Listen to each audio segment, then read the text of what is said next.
உங்க வாழ்க்கையில கூட சில மனிதர்களை நம்பினீங்க, அவங்கள சார்ந்து கொண்டீங்க. குடும்பத்தார், உறவினர்கள், தெரிஞ்சவங்க, ரொம்ப பழகுனவங்க, அவங்க முடியலன்னு சொல்லிட்டாங்க, கைவிட்டுட்டாங்கன்னு நினைக்கிறீங்களா? இல்ல, அவங்க நல்லவங்க, உங்களுக்கு உதவி செய்ய பிரயாசப்பட்டாங்க.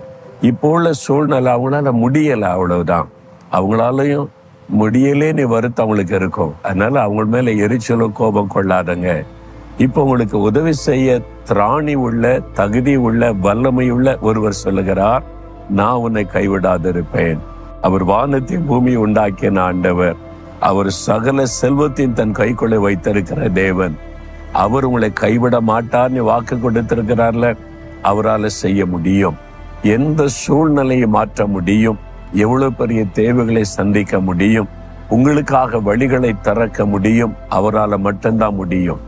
அதனாலதான் ஆண்டவர் உங்களை இந்த